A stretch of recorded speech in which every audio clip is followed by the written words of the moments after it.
இருந்து இந்த சம்பவத்தை அவர் கேட்குறார். மயக்க நிலையில் சம்பவத்தை கேட்குறார். அல்லேலூயா. உயிர் போகுதுன்னு அவருக்கு தெரிஞ்சு போச்சு.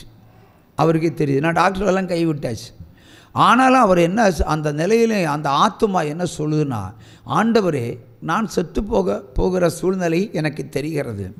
ஆனால் என் மகளிடத்தில் பேசுவதற்கு எனக்கு ஒரு வாய்ப்பு வேண்டும். மகனிடத்தில் பேசுவதற்கு எனக்கு ஒரு வாய்ப்பு வேண்டும். அல்லேலூயா.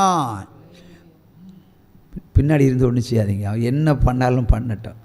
அதுதான் முன்னாடி உட்கார செய்யுது. அல்லேலூயா. அப்போது எனக்கு ஒரு வாய்ப்பு கிடைக்கட்டும் ஆண்டவரே. கொஞ்சம் ஞாபகம் வந்தால் என் மகளிடத்தில் ஒரு வார்த்தை பேச வேண்டும் என்று அவர் விரும்பி இருக்கிறார். அந்த வேளையில் பாருங்கள், அவர் பதறவில்லை. மருத்துவர்கள் கைவிட்டாச்சுன்னா என்ன பண்ணுவாங்க எல்லாரும்? ஆண்டவரே, நான் கோடிக்கணக்கில் பணம் சொல்ல பண்ணேன், நீர் என்னை கைவிட்டீரோ, மருத்துவர்கள் கைவிட்டீரோன்னு சொல்லுவாங்க. இவர் அப்படி இல்லை. மரணத்தை ஆயத்தம் பண்ணப்பட்ட வேளையிலும் கூட அவர் அதிரடியாக என்ன பண்ண, மகளிடத்தில் பேச விரும்புகிறார். ஒரு செய்தியை மகளிடத்தில் கொடுக்க விரும்புகிறார். அல்லேலூயா. ஒரு சும்மா கையை தட்டலாம். என்ன செய்தி என்று சொன்னால், அல்லேலூயா, தான் சம்பாதித்து வைத்த பணம் எங்கே இருக்குது, எப்படி இருக்குது என்பது சொல்லணும் என்பது தான் அவருடைய செய்தி. மருத்துவர்கள் வெளியேறினார்கள், நர்ஸுகளும் பின்னார்கள். இன்னும் ஒரு சில நிமிடத்தில் மறித்து போவான், நம்ம போயிடுவோம், இல்லாட்டி எல்லோரும் போயிட்டாங்க, இவங்க சாவை நம்ம பார்க்கண்டாம். ரொம்ப தெரிஞ்ச ஃபேமிலி, பணம் நிறைய வாங்கியாச்சு, எல்லாம் வெளியே போயாச்சு. அந்த வேளையில் இவர் டப்புன்னு செல்ஃபோன் எடுத்து சற்று ஞாபகம் வந்து ஃபோனை எடுத்து அவர் மகளுக்கு பேசுகிறார். மகளே, நான் ஒரு சில வினாடியில் நான் மறித்து போவேன். ஆனால் இன்னும் பேங்கில், இன்னும் அக்கௌண்ட்டில் ஓன் பேரில் இவ்வளவு பணம் போட்டு வைத்திருக்கிறேன் என்று சொல்லியிருக்கிறார். இது வரைக்கும் தெரியாத ஒரு சத்தியத்தை. நான் யாருக்கும் பணம் கொடுக்க வேண்டியதில்லை, நான் யாரிடத்திலும் கடன் வாங்கினதில்லை. உற்சம கையை தட்டுங்க. ஒரு அருமையான ஸ்டேட்மெண்ட். மரண பரியந்தலம் கூட இப்போ காவல்துறை என்று சொன்னாலே எல்லாரும் சீன்னு சொல்லக்கூடிய ஒரு காவல்துறை. ஆனால் இவர் உண்மையாய் வாழ்ந்து அந்த உண்மை உள்ளவனுக்கு கர்த்தர் என்ன அற்புதங்களும் செய்வார் என்பது தான் அடையாளம். நான் யாரிடத்திலும் கடன் வாங்கலை, நான் யாருக்கும் கடன் கொடுக்க வேண்டியதில்லை. நான் செத்த போகிற யாராவது வந்து கேட்டால் உண்மையை சொல்லிடு, நான் யாருக்கும் கடனாளி அல்ல, ஆனால் உன் பேரில் இவ்வளோ பணம் போட்டு வைத்திருக்கிறேன், பாஸ்புக் இன்ன இடத்துல இருக்குது, நீ எடுத்துக்கோ என்று சொல்லி கண்ணை மூடிக் கொள்கிறார். மரணம் அவருக்கு நெருங்கி விட்டது. அல்லேலூயா. அவர் ஆள் கிணறுல போகிறது மாதிரி போகிறாராம். அப்படியே கீழே சாஞ்சி போகிற எல்லாம் ஞாபகம் எல்லாம் அற்று போய் அப்படியே ஒரு ஆள்களை இருளின் அதிகாரத்திற்குள் ஆழ்கிணறுக்குள்ளே போகிறார். போயிட்டே இருக்கிறான். அந்த வேளையில் ஆழ்கிணறுக்குள்ள ஒரு வெளிச்சம் தோன்றி இருக்கிறது. ஹல்லேலூயா. அது இயேசு கிறிஸ்து. உற்சம கையை தட்டுங்க. அவர் பார்த்து விட்டார். ஹல்லேலூயா. எப்படி அந்த வெளிச்சத்தை பார்த்தாரோ அந்த பார்த்த மாத்திரத்திலே அவர் புஷ்ன்னு மேலே வந்து விட்டார். ஹல்லேலூயா. வந்தாச்சுன்னா இப்போ கட்டில் தானே இருக்குது, கட்டில் தானே கட்டி போட்டிருக்காங்க எல்லாம். பாதாளத்தில் போகிறது மரணம். ஆனால் மரணத்தையே தேவன் விழுங்கி ஒரு வெளிச்சத்தை கொடுத்து அப்படியே மேலே கொண்டு வந்துட்டார். மேலே கொண்டு வந்து ஞாபகத்தையும் கொடுத்துட்டார், உயிரையும் கொடுத்துட்டார். டெட் பாடி எடுக்க வந்த நேரத்தில் இவர் எழும்பி உட்காந்துருக்கிறார். இதெல்லாம் தூக்கி போட்டுக்கிட்டு, அதாவது இந்த சிலிண்டரெல்லாம் கழட்டி போட்டுக்கிட்டு அவர் நார்மல் ஸ்டேஜில் இருக்கார். ஐ ஆம் ஆல் ரைட் டாக்டர், அவ்வளோதான். உற்சவ கைது. இந்த சாட்சியை சொல்ல வேண்டும் என்பதற்காக அவருக்கு ஏற்கனவே காலில் கொஞ்சம் வீக்கம் இருந்தது, ட்ரைவ் பண்ண முடியாது, கார் ட்ரைவ் பண்ண முடியாது. அந்த வேகத்தில் வெளியே வந்து மனைவியும் கூட்டிகிட்டு சென்னையிலேருந்து காரில் வந்து சாட்சி சொல்லிட்டு போனார். ஒரு சும கையத்தனுங்க. அவர் தான் டிரைவர். சுகமில்லாத கால், நடக்கிறது கொஞ்சம் கஷ்டப்படணும். இந்த வயதான காலத்தில் சிலருக்கு வியாதிகள் வரும், அப்படிப்பட்ட ஒரு கால். இங்கே வந்து சாட்சி சொல்லிட்டு போனார். எப்பேற்பட்ட அற்புதம். சாகிற நேரத்தில் கூட அவர் விசுவாசத்தை இழக்கல. சாவுன்னா சாவு, ஓகே நான் போகிறேன்.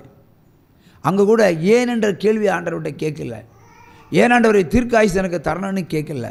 அப்போ நம்ம பிள்ளைகள் எவ்விதத்திலும் அந்த நம்பிக்கை இழக்காத வேளையில் கர்த்தர் பலத்த அற்புதங்களை அவர் செய்கிற ஒரு தேவன். ஹல்லேலூயா. அப்படிப்பட்ட நம்முடைய தேவன் இருக்கும் பொழுது எக்காலத்திலும் எந்நேரத்திலும் புலம்பல் நமக்கு இருக்கவே கூடாது. உற்சவ கையை தட்டலாமா? ஹல்லேலூயா, ஹல்லேலூயா, ஹல்லேலூயா. இந்த தெய்வம் நம்ம தெய்வம், நல்ல தெய்வம். மரண பரியந்தம் நடத்திடுவார். இந்த தெய்வம் நம்ம தெய்வம்.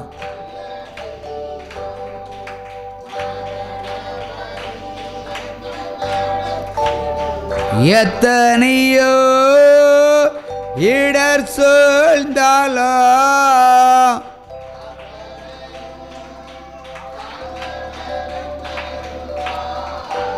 அந்தி சந்தி மதியான வேளையிலும் நான்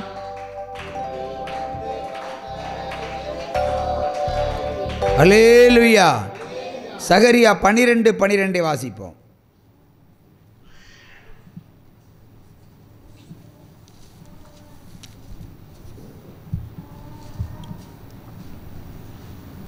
தேசம் புலம்பிக் கொண்டிருக்கும்.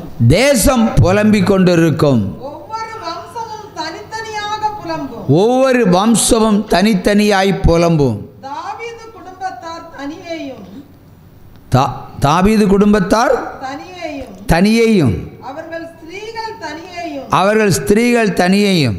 நாத்தான் குடும்பத்தார் தனியேயும். நாத்தான் குடும்பத்தார் தனியாகவும்.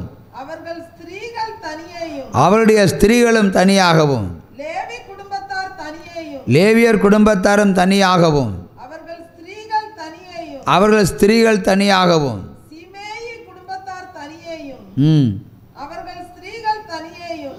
மற்றும் உண்டான சகல குடும்பங்களிலும் ஒவ்வொரு குடும்பத்தின் மனுஷர் தனித்தனியையும் அவர்களுடைய ஸ்திரீகள் தனித்தனியையும் புலம்புவார்கள். அல்லேலூயா.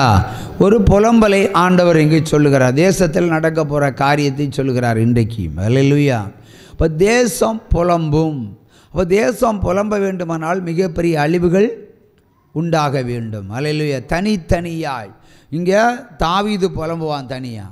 தாவீதினுடைய மனைவிகள் தனியாக புலம்புவார்கள்.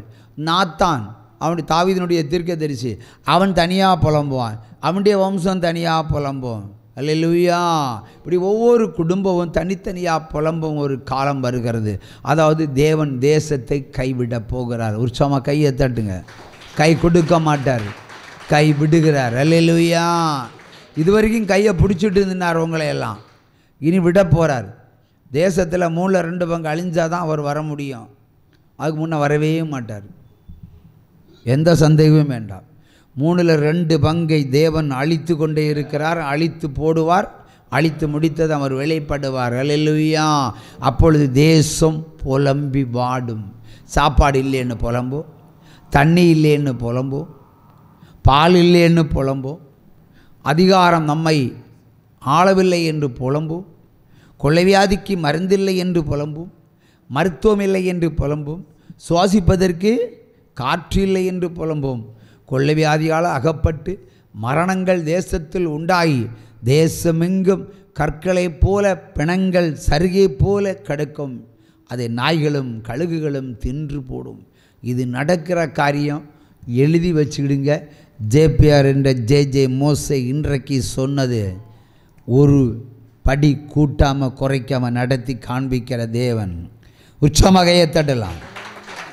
ஹல்லேலூயா, ஹல்லேலூயா, ஹல்லேலூயா. தேசத்தில் அழிவு உண்டாகக்கூடாதுன்னு ஒரு ஊழிய கூட்டங்கள். ஹல்லேலூயா. அழிவு உண்டாகும்னு சொல்லுகிற ஒரு ஊழியம் இந்த ஒரு ஊழியம் மட்டும்தான். ஹல்லேலூயா. அதான் நடக்கும். நடக்கிறதே நான் சொல்லுகிறேன். ஹல்லேலூயா. ஆகவே நாம் இது ஏன் இதை இங்கே சொல்லுகிறார் என்று சொன்னால், அந்த ஒரு கூட்டம் ஜனங்கள் இருக்கிறார் அல்லவா, அதாவது எல்லாவற்றிலும் அடிபட்டு, எல்லாவற்றிலும் அவமானப்பட்டு, எல்லாவற்றிலும் சிக்கி, எல்லா கொள்ளைவேதியும் அனுபவித்து, இனி ஆண்டவர் மட்டும் போதும், இனி எந்த ஒரு சூழ்நிலையும் பாவம் பக்கம் போக மாட்டேன் என்று சொல்லி உறுதி எடுத்து இருக்கிற அந்த பிள்ளைகளை தேவன் பரிசுத்தம் பண்ணி ஆசீர்வதிக்க போகிறார். அந்த ஒரு கூட்டம் ஜனங்கள் புலம்பல் இல்லாமல் தேசத்தில் வாழும். கையை தட்டலாம். மீதியாக இருக்கும், கட்டாயம் மீதியாக இருக்கும். தேவனுடைய வருகை என்பது எடுத்துக்கொள்ளப்படுகிற ஜனம். அது 100 பேர் இருந்தால் அதுலேயும் 10 புடமிடுவார். 10 இருந்தால் அதில் 1 புடமிட்டு தெரிந்து கொள்ளுவார். அப்படியே புடமிட்டு பரிசுத்த வித்தாக இருக்கும் அது இந்த பூமியில். இதிலிருந்து தான் மீதி ஜனங்கள் உருவாவார்கள். ஹல்லேலூயா. ஒரு சம கையை தட்டலாம். ஆகவே அந்த பரிசுத்த வித்து தான் நமக்கு முக்கியம். ஹல்லேலூயா. ஆவிய புலம்பல் எல்லாம் தூக்கி குப்பையில் போடுங்க. நம்பிக்கையின்மையை தூக்கி குப்பையில் போடுங்க. அவிசுவாசத்தை தூக்கி அடுப்பில் போடுங்க. விசுவாசத்தை கர்த்தர் மேலே வைங்க. அல்லேலூயா, அல்லேலூயா. அவர் வற்றாத நீரூற்றை போல வருவார். நமக்குள்ள வற்றாத நீரூற்றை போல வருவார். நமக்கு எந்த குறையும் இல்லை. சிங்கக்குட்டிகள் பட்டினி கிடக்கும். வனாந்தரத்தில் சிங்கம் இருக்குது. ஆனால் வனாந்தரத்தில் எல்லா விலங்குகளும் உண்டு. சிங்கம் பட்டினி கிடக்குமா வனாந்தரத்தில்? தேவைப்பட்டு ஆணையை அடித்து சாப்பிடும். அது நல்லா ஜம்ப் பண்ணி நேராக தலையில் உட்காந்துருந்து தலையில் ஓங்கி அடித்து ரெண்டாக பொழந்து போட்டு ஆணையை வேணால் சாப்பிடும். எல்லா மிருகங்களையும் சாப்பிடக்கூடிய ஒரு விலங்கு தான் சிங்கம். அவள் சிங்கத்துக்கே இறை தட்டுப்பாடு உண்டானாலும் கூட என்னை நம்பி வந்த பிள்ளைகள் ஒரு காலம் பசியோடு இருப்பதில்லை என்று கர்த்தராகிய தேவன் உரைக்கிறார். உற்சாகமாக கையை தட்டி அந்த வரிகளை பாடுவோம். ஹல்லேலூயா. சிங்கக்குட்டிகள் பட்டினி கிடக்கும், ஆண்டவரை தேடுவர்க்கு குறை இல்லையே. சிங்கக்குட்டிகள் பட்டினி கிடக்கும், ஆண்டவரை தேடுவர்க்கு குறை இல்லையே. மறுபடியும் சிங்கக்குட்டிகள் பட்டினி கிடக்கும், ஆண்டவரை தேடுவர்க்கு குறை இல்லையே. குறை இல்லையே, குறை இல்லையே. ஆண்டவரை தேடுவர்க்கு குறை இல்லையே. சிங்கக்குட்டிகள் பட்டினி கிடக்கும், ஆண்டவரை தேடுவோர்க்கு குறை இல்லையே. எதிரிகள் முன் விருந்தொன்றை ஆயத்தப்படுத்துகின்றார். எதிரிகள் முன் விருந்தொன்றை ஆயத்தப்படுத்துகின்றார்.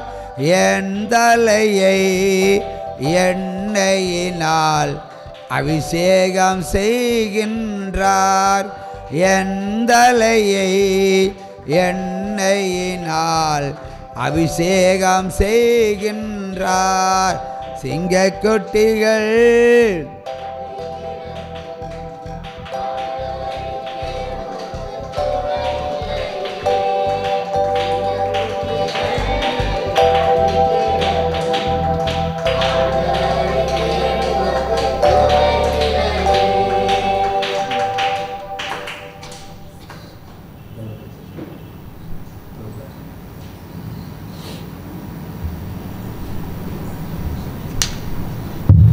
ஹல்லேலூயா, ஹல்லேலூயா, ஹல்லேலூயா, ஹல்லேலூயா.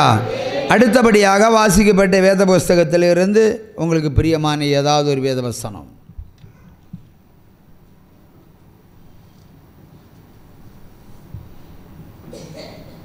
சீக்கிரம். ஹல்லேலூயா.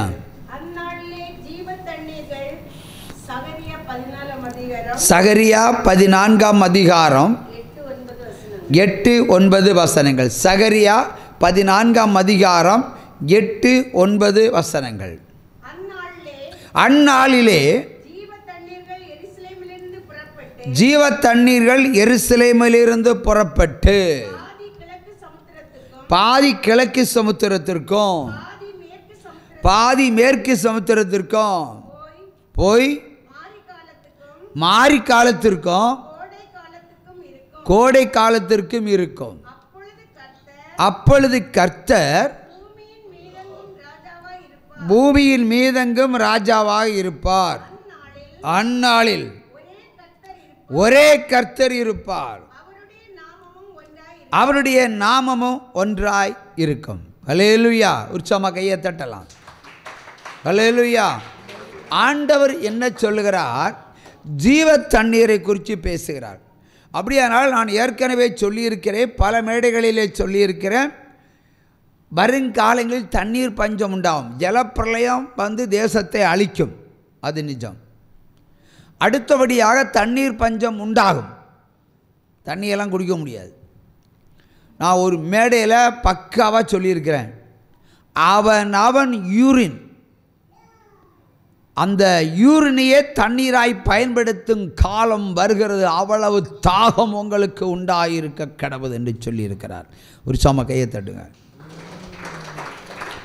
நீர்நிலைகள் எல்லாம் கெட்டு போகும்.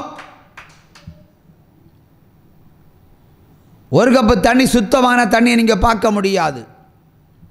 பாருங்க, உடம்புல இருந்து வெளியே இருக்கிற தண்ணீரைத்தான் நீங்கள் குடிக்க வேண்டிய காலம் வரும். இதையும் நோட் பண்ணி வைங்க. நான் இது ஒரு 15 வருஷத்துக்கு முன்னாடி சொன்ன ஒரு தீர்க்க தரிசனம். அல்லேலூயா. காலம் வரும். ஆனால் ஆண்டவர் என்ன சொல்லுகிறார்? என் ஜனத்துக்கு ஒரு குறையும் இல்லை. கிழக்கிற்கும் மேற்கிற்கும் ஜீவ தண்ணீர் புறப்பட்டு வரும். அது மாரி காலத்திற்கும் கோடை காலத்திற்கும் பயன் தரும் உங்களுக்கு. அல்லேலூயா. உற்சாகம் கையை தட்டுங்க.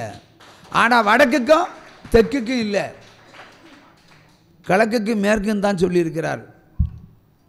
அவர் குறிப்பிட்ட சந்ததிக்கு, மீதியாக இருக்கிற பிள்ளைகளுக்கு ஜீவ தண்ணீர் அவர் மாரி காலத்தும் கொடுப்பார், கோடை காலத்தும் கொடுப்பார். தாகமே எடுக்காது உங்களுக்கு, அவரே ஜீவ தண்ணீராக வந்து நிற்பார். அப்போ மீதி ஜனங்களுக்கெல்லாம் ஒன்றுமே கிடைக்காது. அல்லையிலே ஒரு சம கையை தட்டுங்க. அவன் தாகம் எடுத்து யூரினை குடிச்சிட்டு இருப்பான். நம்ம என்ன செய்வோம்? நம்ம தாகம் எடுத்து அல்லேலியே சொல்லிகிட்டு இருப்போம். அவ்வளோதான். நமக்கு தண்ணியெல்லாம் தேவை கிடையாது, உணவும் தேவை கிடையாது. உணவு பஞ்சம் மற்றவங்களுக்கு, நம்ம பசியோடு இருந்து வாழ்ந்துருக்கிறோம். உபவாசித்து நம்ம வயரை பக்குவப்படுத்தி வச்சுருக்கிறோம். ஆகவே இனி 40 நாளில் 400 நாள் சாப்பாடு இல்லைனாலும் அல்லேலியே சொல்லி நம்ம பிழைத்திருப்போம். உற்சாம கையை தட்டுங்க.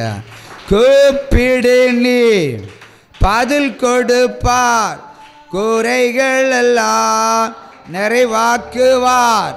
கூப்பிடு நீ பதில் கொடுப்பார், குறைகள் எல்லாம் நிறைவாக்குவார். எண்ணமெல்லாம் ஏக்கமெல்லாம் இன்றே நிறைவேற்றுவார். எண்ணமெல்லாம் ஏக்கமெல்லாம் இன்றே நிறைவேற்றுவார். கொண்டாடுவோம் கொண்டாடுவோம், கவலைகள் மறந்து நான்